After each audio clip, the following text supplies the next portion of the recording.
Hi, my name's Jen. I'm going to give you a book review on Attached, the Audible version.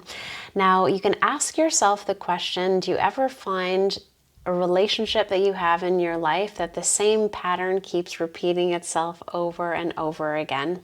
So you can think about a fight with the same person you have over and over again, romantic or otherwise, or you might want to think about having the same sort of beginning, middle, and end to your relationship with various different people, and if things are repeating themselves. So if you answered yes to any of those, pick up the book.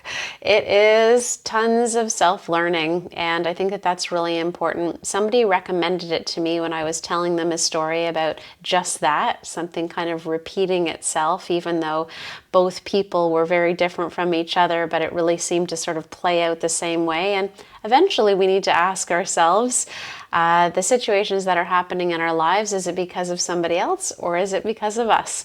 And that's always a hard question to answer. So this book will help you find some answers. The attachment theory is a medical theory, a proven medical theory. The book is written by a neuroscientist and a psychiatrist, but it's not hard to follow. And I know that it sounds like it would be, but what they do is they talk about a whole bunch of different patients and a whole bunch of different situations and different types of relationships, and they all have different attachment styles and all mix and match different attachment styles, and it helps you to understand why it is that these patterns play themselves out. So there's the people in the world that are healthy attachment style. So they're in usually very healthy and kind of long-lasting relationships. And then there's people who are avoidant and people who are anxious. Now, people who are anxious, you might think of as the clingy type, and the avoidant type as people who avoid relationships, but you don't know anything if that's what your description is. You need to read the book, because you might think to yourself, oh, I'm definitely avoidant because I'm never in a relationship, but it could be that you're anxious. So take the time. It is one of those books I literally picked up and I listened to it from beginning to end for every moment that I had available until I was all the way through.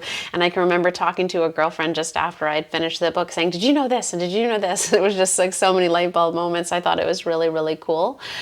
One of the things I think that's really interesting is inside of the book, and I won't give everything away, you'll have to go through it yourself, and it's just such a personal experience, but one of the interesting things they start to explain is that, half the world has healthy way about relationships. And it's not just about the way that you grew up, but it's also about all the things that have happened to you since, your parents left you with all of their knowledge, and you've just become the person that you are. We have our experiences.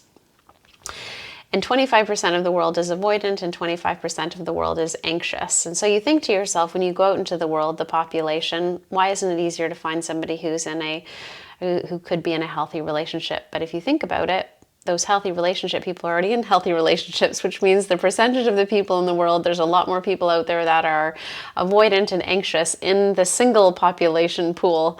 And I'm smiling because once you start to understand like the very basic fundamentals about what it is that it means to be anxious and it means to be avoidant, and you understand who you are and what it means to be a healthy person. Number one, if you are anxious or avoidant, you can learn how to be healthy, but of course it takes work and you have to pay attention, and there's things that you'll need to change about yourself, but you'll also at the very least start to understand where you should be looking for the right partner.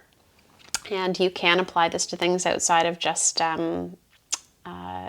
romance, but it is absolutely fascinating. I think we should all learn a little bit more about ourselves, and healthy relationships are everything, right? And also taking some ownership for ourselves. We all have our own habits and way of being, and correcting ourselves and moving into a better place and a healthier place is always a good thing. And learning about the brain and about psychology, I think, is just very cool in general.